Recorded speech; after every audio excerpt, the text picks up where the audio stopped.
Boa tarde, mundo na TV Mundial. Oferecimento Dom Artes, estamparia e personalizado, estampando a sua ideia. Mercadinho Acilon, referência e tradição. E meu barbeiro oficial, vem pro melhor.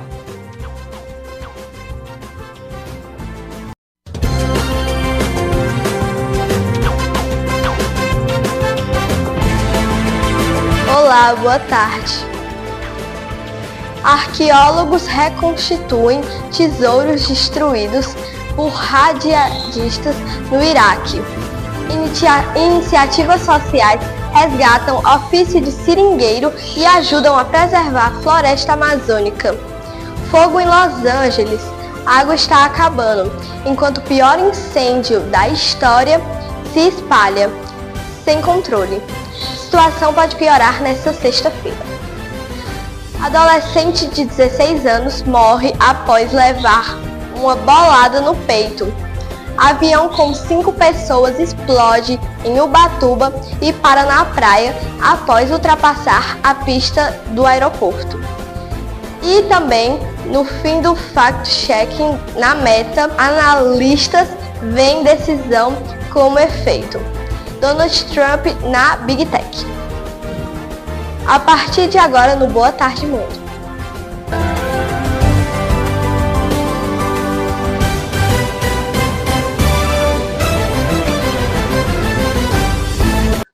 O Boa Tarde Mundo de hoje está começando, aqui na tela da TV Mundial. Bom, fundada no século XIII a.C., Nimrud atingiu seu apogeu século IX a.C. e foi a segunda capital do Império Assírio.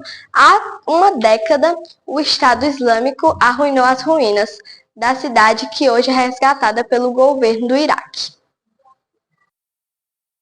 Uma década depois que combatentes jihadistas saquearam as ruínas de Nimrud, no Iraque, arqueólogos lutam para reconstituir seus tesouros antigos, agora convertidos em milhares de fragmentos. O sítio arqueológico, que já foi a joia da coroa do antigo Império Assírio, acabou arrasado pelos combatentes do Estado Islâmico depois que eles tomaram grande parte do país e da vizinha Síria em 2014. As preciosas obras pré-islâmicas destruídas pelos jihadistas estão em pedaços, mas os arqueólogos não temem a tarefa colossal de remontá-las. Nimrud é uma herança para toda a humanidade, uma história que remonta a 3.000 anos. Tem uma grande profundidade histórica. A civilização assíria é uma civilização antiga e podemos ver as evidências em suas esculturas, palácios e canais de irrigação. Mais de 500 peças foram encontradas despedaçadas na área, a cerca de 30 quilômetros de Mossul, cidade do norte do Iraque, onde o Estado Islâmico estabeleceu a capital de seu autoproclamado califado. Gradualmente, as peças do quebra-cabeça são montadas, cobertas por uma lona verde. Uma escavação minuciosa, feita por arqueólogos iraquianos, recuperou mais de 35.000 fragmentos. Toda vez que encontramos uma peça e a colocamos de volta em seu lugar original, é como fazer uma nova descoberta. Esses artefatos podem ser considerados um tesouro para a Mesopotâmia ou Iraque, meu país. Então, é uma grande alegria remover qualquer pedaço desse legado ou tesouro histórico e devolvê-lo ao seu lugar original. Fundada no século XIII a.C., Nimrud atingiu seu apogeu no século IX a.C. e foi a segunda capital do Império Assírio. Por isso, os cientistas remontaram cuidadosamente os baixos relevos, esculturas e placas decoradas representando criaturas míticas que adornavam o palácio do rei assírio Ashur-nasir-pal II há quase 3.000 anos.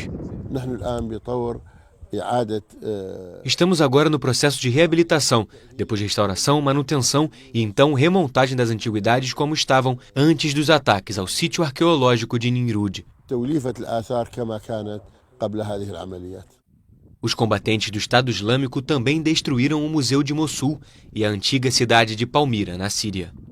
O grupo jihadista foi derrotado em 2017 no Iraque e o projeto de restauração de Nimrud começou no ano seguinte, sendo interrompido pela pandemia de Covid-19, mas retomado em 2023.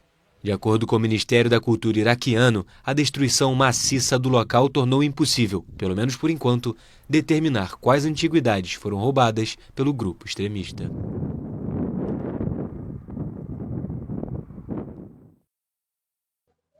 Um avião de pequeno porte ultrapassou a pista do aeroporto de Ubatuba, no litoral de São Paulo, e explodiu na Praia do Cruzeiro, na manhã desta quinta-feira, 9. O piloto morreu, os 4 passageiros, um casal e 2 filhos foram resgatados com vida.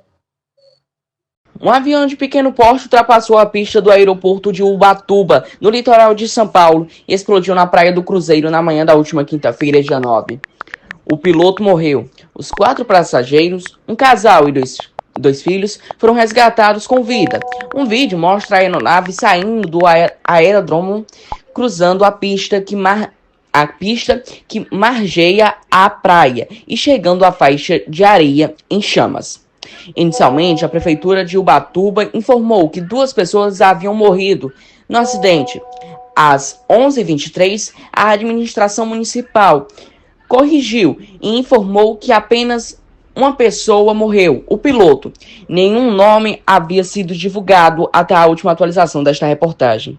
Ainda não há informações oficiais sobre a causa do acidente. No entanto, dados da fábrica da aeronave e do próprio aeroporto indicam que a aeronave precisaria de uma pista mais longa do que a disponível no aeroporto de Ubatuba para pousar em segurança. Além disso, a concessionária que opera o aeroporto informou que as condições climáticas eram ruins e a pista estava molhada. Mudando de assunto, incêndios mataram 5 pessoas entre terça-feira e quinta-feira na Califórnia e causaram evacuação de 130 mil pessoas após destruir casas de luxos e cerca de 11 mil hectares. As chamas estão perto da Calçada da Fama e de pontos turísticos de Los Angeles. Veja a reportagem de Luiz Felipe. Os bombeiros de Los Angeles enfrentam diversas dificuldades para combater o pior incêndio da história da cidade, entre elas a falta de água. As chamas se espalham em múltiplos focos sem controle nesta quinta-feira, dia 9, e ameaçam diversas regiões como pontos turísticos e Hollywood.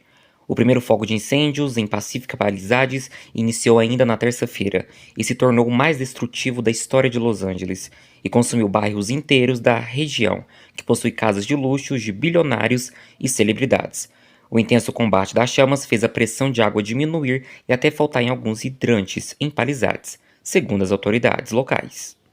As autoridades de Los Angeles afirmaram que seus sistemas municipais de água estavam funcionando de forma eficaz, mas foram projetados para um ambiente urbano, não para lidar com incêndios florestais. Segundo Jay Lund, professor de Engenharia Civil e Ambiental da Universidade da Califórnia, em Davis, os reservatórios urbanos são geralmente projetados para combater incêndios localizados e não chamas generalizadas como os que estão devastando Los Angeles.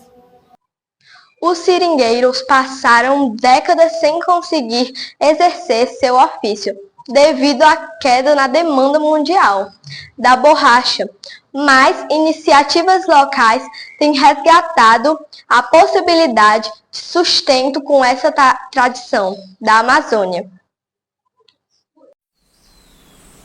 Assim que o sol sai na ilha de Marajó, Renato Cordeiro calça as botas, pega a faca e sai para riscar as seringueiras. Gota a gota, ele sangra a árvore para retirar o látex, principal matéria-prima da borracha. O ressurgimento recente do ofício de seringueiro neste território paraense empobrecido ativou uma economia sustentável e devolveu o emprego a famílias que, por gerações, viveram o apogeu da borracha na Amazônia, até a demanda despencar no fim do século XX. Então ele tem que ser um corte leve, certo? Só porque senão ela vai deixar uma cicatriz na seringueira, vai deixar um buraco, ela vai deixar um ferimento. Então isso é um cuidado que o seringueiro tem que ter. Uma iniciativa da empresa local Seringô permitiu a Renato e mais de 1.500 pessoas retomarem o ofício de seringueiro para fabricar produtos como calçados e, ao mesmo tempo, cuidar da floresta cada vez mais castigada pelo desmatamento. Diariamente, Renato leva para casa cerca de 18 litros, aos quais mistura vinagre até obter uma rosca de pasta esbranquiçada que pendura em uma corda por 10 dias para secar. Porque esse trabalho é um trabalho que nós não agride a floresta, não tira a madeira, não. Então isso para nós é a nossa origem, na verdade, né? Porque veio dos nossos avós, veio dos nossos pais. Sem nós, o trabalho da seringa, nós vamos ter que voltar para a madeira. E isso fica ruim para nós, fica ruim para o nosso município, tudo, porque nós vamos ter que explorar. E então a seringa nós temos trabalhando nela e temos deixando nossa natureza em pé. Renato precisou sobreviver durante quase 2 décadas da caça e da coleta do açaí, mas retomou em 2017 o ofício de proteger a floresta. O desmatamento disparou em Marajó quando a demanda da borracha amazônica para fabricar pneus veio abaixo, depois que países como a Malásia começaram a plantar seringueiras em larga escala.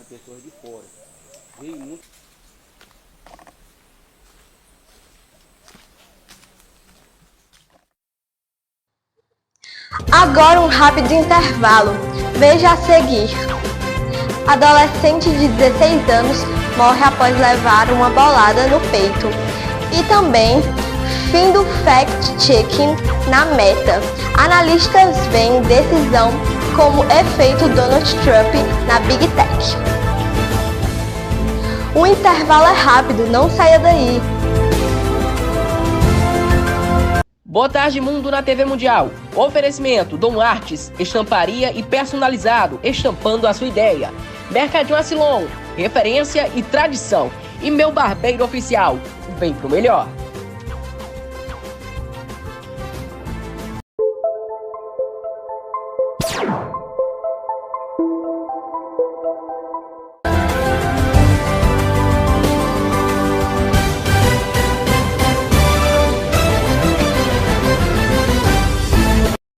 De volta. Bom, Mark Zuckerberg anunciou o fim do programa de checagem de fatos no Facebook e Instagram nos Estados Unidos, uma decisão que gerou críticas. Analistas apontam um possível efeito Donald Trump, destacando encontro entre os ex-presidentes e o dono da Meta, enquanto a União Europeia rejeita acusações de censura e reforça o combate à desinformação. O proprietário da rede Meta, Mark Zuckerberg, anunciou esta semana o fim nos Estados Unidos do programa de verificação de fatos no Facebook e Instagram. A decisão foi recebida sob críticas de analistas que enxergam a iniciativa como um efeito Donald Trump na Big Tech.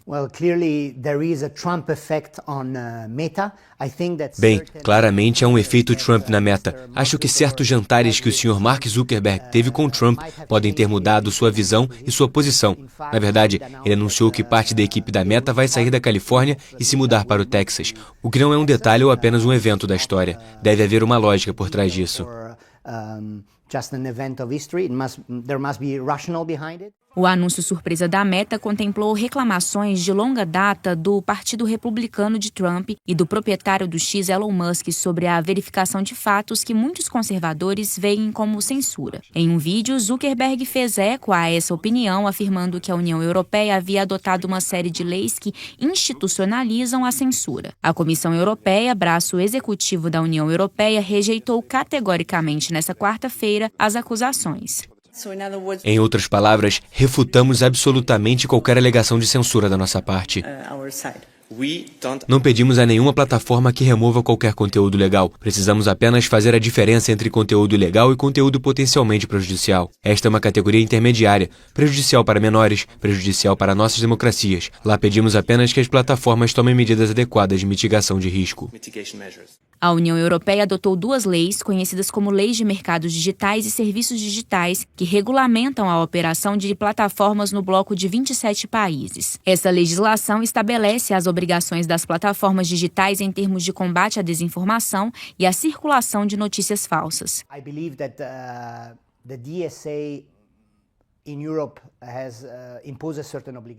Acredito que a regulamentação na Europa impôs uma certa obrigação de transparência ao algoritmo, à inteligência artificial, à transparência em relação a quem patrocina conteúdo político. Portanto, existem ferramentas na Europa. Se os políticos europeus podem usá-las, precisam usá-las. Acredito que é hora de usá-las.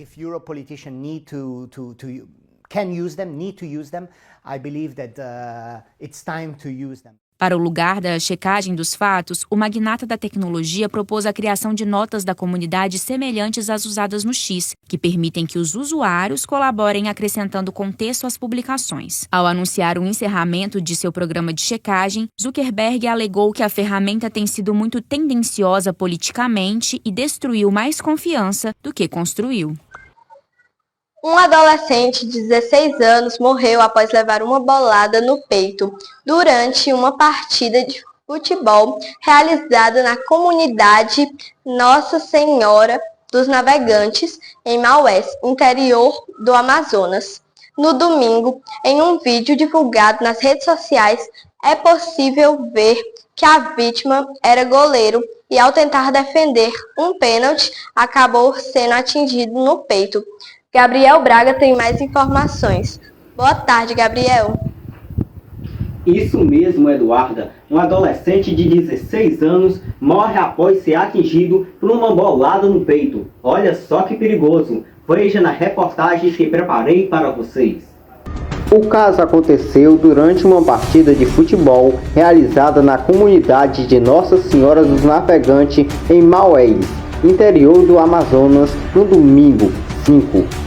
Em um vídeo divulgado nas redes sociais, é possível ver que a vítima era goleiro e, ao tentar defender o pênalti, acabou sendo atingido no peito.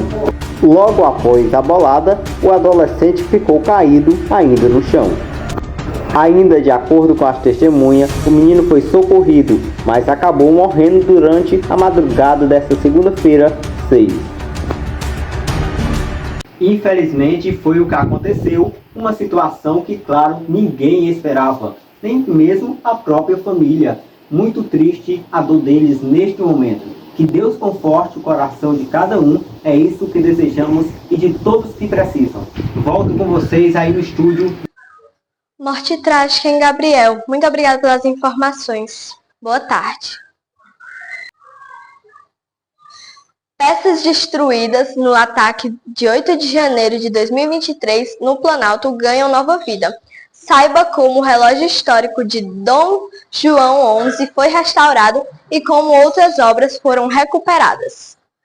Você lembra desse relógio? Ele é um símbolo do ataque ao Palácio do Planalto porque foi uma das peças destruídas nos atos de 8 de janeiro. Hoje, depois de um longo processo de restauração, ele foi reintegrado ao acervo da Presidência da República. Com ele, outras 20 obras vandalizadas também passaram por reparos e foram exibidas em uma cerimônia especial com a presença do presidente Lula e de outras autoridades. Neste vídeo, você vai conhecer um pouco mais sobre algumas das peças danificadas e sobre o processo de reparo delas. No primeiro momento da solenidade no Palácio do Planalto, o relógio feito por Baltazar Martinot voltou ao seu lugar de destaque. Na época da invasão ao Planalto, a Polícia Federal identificou Antônio Cláudio Alves Ferreira como responsável pela destruição da peça. Feito no século XVII, com detalhes em casco de tartaruga, o relógio foi trazido ao Brasil em 1808 pela família real portuguesa e é uma das peças mais antigas do acervo presidencial. Um impressionante trabalho de restauração foi feito na Suíça pela relojoaria Aldemar Piguet, que se ofereceu para arcar com todos os custos do reparo e transporte. Outra restauração impressionante foi a de uma ânfora italiana de cerâmica esmaltada.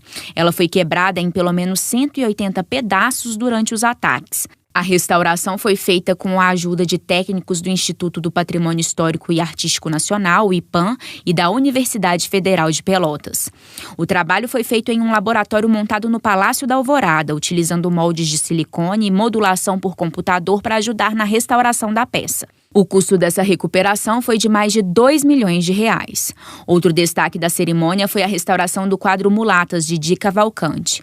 A obra é a maior do acervo da presidência, com mais de 3,5 metros de largura. Durante os ataques, o quadro sofreu pelo menos 7 perfurações. Segundo os restauradores, apesar de os danos visíveis terem sido corrigidos, as cicatrizes da obra ficaram na parte de trás do quadro. A obra tem um valor estimado de R$8 milhões, mas pelo seu grande valor histórico, seu preço pode ser ainda maior, chegando até 5 vezes esse valor. Agora vamos para os destaques do esporte, porque o ano já começou e os jogos também. Oi, Marcelo, boa tarde. boa tarde para você e boa tarde para você que nos assistem. Vamos começar o bloco de esportes falando de 2 jogadores brasileiros. São eles, Vini Júnior e Rodrigo, que estão no top 10 de jogadores mais valiosos do mundo.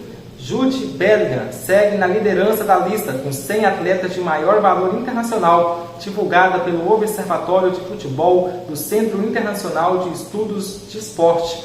Os 3 primeiros da lista se mantêm em relação à lista anterior. Bellingham é avaliado em 251 milhões de euros, o que equivale a 1,75 bilhão de reais. Já o jogador do Real Madrid é seguido por Haaland, que equivale a 1,38 bilhão, e o companheiro de clube, Vini Júnior, equivalendo a 1,28 bilhão de reais.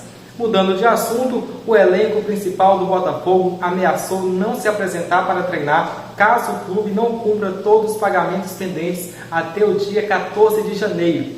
O alvinegro ainda não repassou o valor devido pela premiação da Libertadores. Jogadores também relatam atrasos no 13º salário e nas férias. Os jogadores cobram que o clube quite não apenas as pendências com os atletas atuais, mas também com aqueles que já deixaram o alvinegro.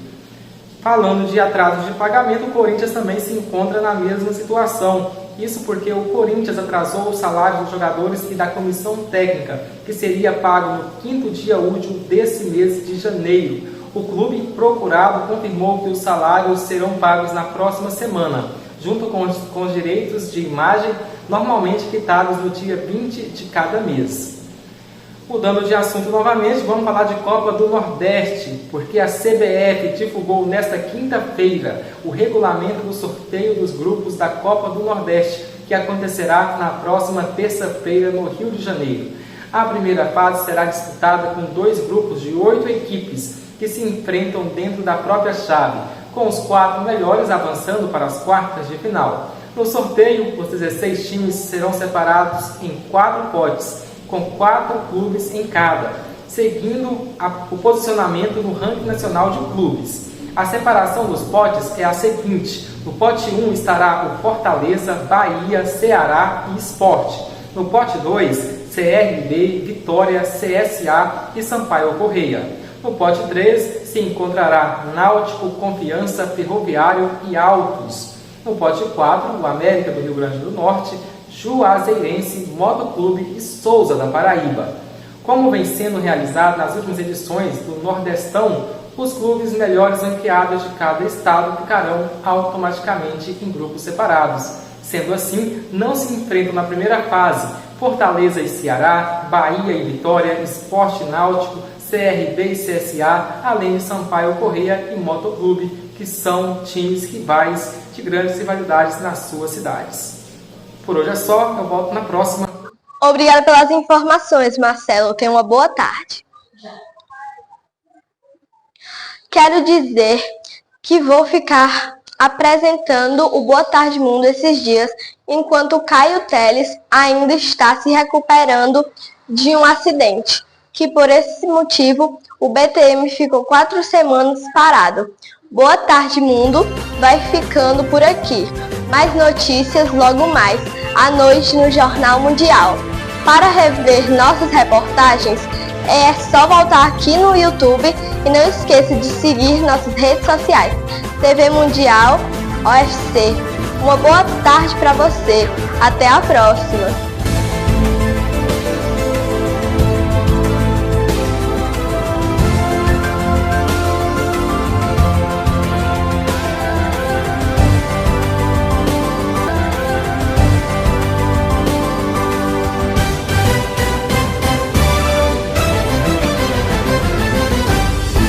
Boa Tarde Mundo na TV Mundial. Oferecimento Dom Artes, estamparia e personalizado, estampando a sua ideia. Mercadinho Asilon, referência e tradição. E Meu Barbeiro Oficial, bem pro melhor.